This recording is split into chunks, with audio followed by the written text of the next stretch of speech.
एक वस्तू जागेवर नाही सापडते. तर ही फाईल कुठे गेली?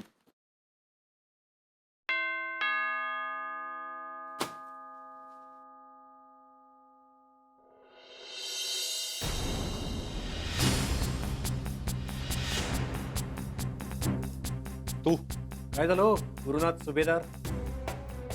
मला पाहून आश्चर्य वाटून राहिलं का? इथे कशाला आलायस? बरोबर आहे, मी आता असंच विचारणार. पण कसं आहे ना गुरुनाथ, तुमच्या बायकोचा भाऊ म्हणून तुम्हाला बरेच प्रश्न विचारायचे आहेत. काही गोष्टींचा जाबही विचारायचा आहे. इथेच दारात विचारू सगळ्यांसमोर की घरातही बोलवणार?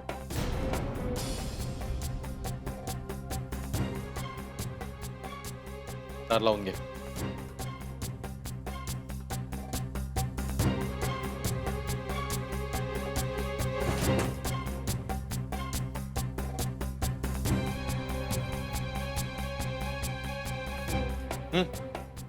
बोल, काय बोलायचं? हेच ना, माझ्या बहिणीला घराबाहेर का काढलं वगैरे वगैरे. तिच्याच्यानं जमलं नाही म्हणून तुला पाठवलेलं दिसतंय. नाही नाही, तुमचा काहीतरी गैरसमज होतोय गुरुनाथ. मी इथं आलोय हे तिला माहितही नाहीये. अरे हो, पण तू आलायस याचं कारण तीच आहे ना. हो, तिनंच सांगितलं मला हे सगळं. माझा तर विश्वासच बसत नव्हता. हे असं कसं करू शकता तुम्ही माझ्या बहिणीबरोबर? काय केलं नाही हो तिनं तुमच्यासाठी? आणि तुम्ही सरळ तिला घराच्या बाहेर जा म्हणाला? एवढ्या भल्या पहाटे तिला आणि अथर्वला घराच्या बाहेर काढताना तुम्हाला काहीच कसं वाटलं नाही हो? आणि ते गेल्यानंतर त्यांना परत बोलवायची इच्छाही नाही झाली? नाही, हे बघा, मला असं नाही म्हणायचं की माणसाच्या हातून चुका होत नाहीत. होते ना, होते, माणसाच्या हातून चूक होते. पण ती चूक झाल्यानंतर माणूस जर सुधारणार नसेल तर त्याला माणूस कसं म्हणायचं हो? हे बघ शिरेश, नाही गुरुनाथ, मी इथं भांडण करायला आलेलो नाहीये. भावाचं काम बहिणीचा संसार जोडण्याचं राहते, तोडण्याचं नाही. मी तुम्हाला जाबही नाही विचारायला आलो. मला फक्त एवढीच विनंती करायची आहे की झालं गेलं विसरून जा ना. राधिकाचा, अथर्वच्या भविष्याचा विचार करा, तुमच्या संसाराचा विचार करा, समाजाचा विचार करा आणि माझ्या बहिणीला पुन्हा सन्मानाने या घरात आणा. बस, माझं एवढंच म्हणणं आहे. हो बस, तू सांगितलं आणि मी ऐकलं. अरे कशाला ऐकू मी? हे बघ शिरीष, तुला मी स्पष्ट सांगतो, तिला सुद्धा स्पष्ट सांगितलं होतं, ती या घरात राहू शकत नाही. कारण मी आता तिच्या बरोबर राहू शकत नाही. आनंद भाऊजी, मला काही नकोय, पण माझ्यासाठी एक मात्र करा. यांना भेटा, त्यांच्याशी बोला, त्यांना विचारा की माझ्याशिवाय कसं भागणार आहे यांचं. सकाळी डोळे उघडल्यापासून ते रात्री दमून भागून झोपेपर्यंत त्यांना काय काय हवं असतं सगळं मला माहितीये. आणि मला हेही माहितीये त्यांचे हाल होत असतील आता. काय खात असतील, काय करत असतील, कपडे तरी धुत असतील की नाही कुणास ठाऊक.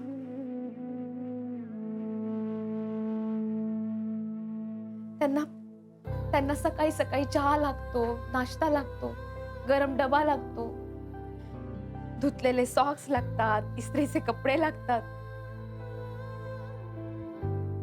हे सगळं कोण करत असेल?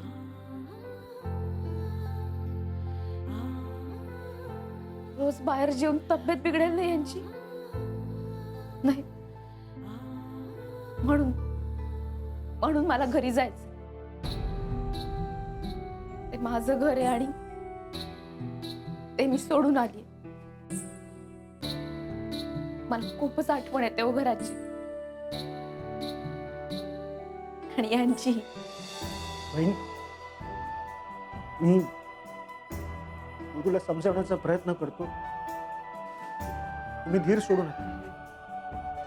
कसे आहेत ते? जे तू ऑफिसात असतेस ना, यांना सकाळी चहा लागतो, दुपारी 4च्या सुमारास थोडस खायला लागतं. देशील ना यांना? वहिनी किती काळजी घेत आहे गुरुची, आणि तो तिथे. जाऊ दे, मी काय बोलणार नाही. मी बोललो ना तर एक दिवस खूप मोठा प्रकरण होईल. वहिनी, तुमच्यासाठी माझी मैत्री तुटली तरी मला पर्वा नाही. भेटू दे मला, ते चांगलं सुनावतो त्याला. आनंद सर, गुरु सर आता काही ऐकण्याच्या मेंटल कंडिशन मध्ये नाहीये. There is no use telling him anything right now. But ma'am, you are not alone. Ma'am, तुम्ही जे काय सांगितलं ना ते मी लक्षात ठेवेन, बट ऑन वन कंडिशन. तुम्ही सुद्धा स्वतःची काळजी घ्या. अशी कोणती मोठी चूक घडली बुवा तिच्या हातून की एवढ्या हट्टाला पेटून राहिले तुम्ही? अरे, लहानपणापासून पाहतोय मी तिला. अरे, लाख वेळा स्वतःचं मन मारून जगेल, पण कधी कुणाचं मन दुखावणार नाही ती. ते स्वतःसाठी नाही, कायम दुसऱ्यासाठी जगत आली आहे ती.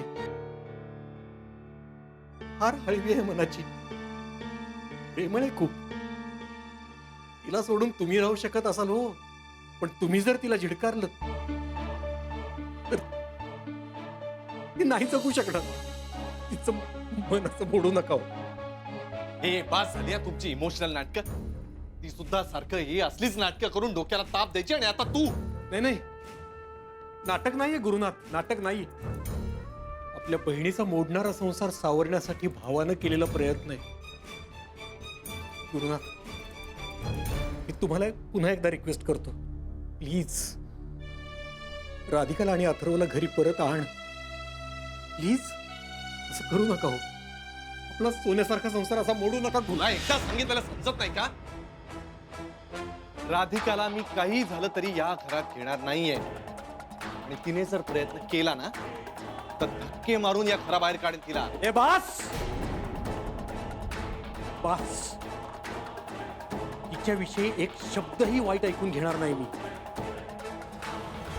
अरे, लक्ष्मीच्या पावलानं तुझ्या घरात आली ती.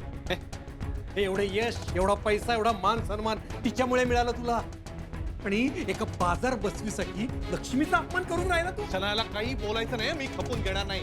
काय करशील रे तू? हं? मारणार आहेस मला? मार ना, मार मार. बस, मला पण बघू दे ना, त्या भैताड पोरीसाठी किती खाली उतरतोय. ए, serious? माझ्या बहिणीनं शपथ घातली म्हणून गप्प बसतोय, तर तुलाही माहितीये याचं उत्तर मी कसं देऊ शकतो ते, मिस्टर गुरुनाथ सुभेदार. त्या पोरीच्या प्रेमात आंधळा झालायस तू.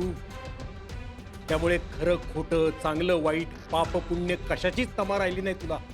पण देव सगळं बघून राहिलाय. या जन्मात केलेल्या पापाची शिक्षा याच जन्मात भोगावी लागते. लक्षात ठेव.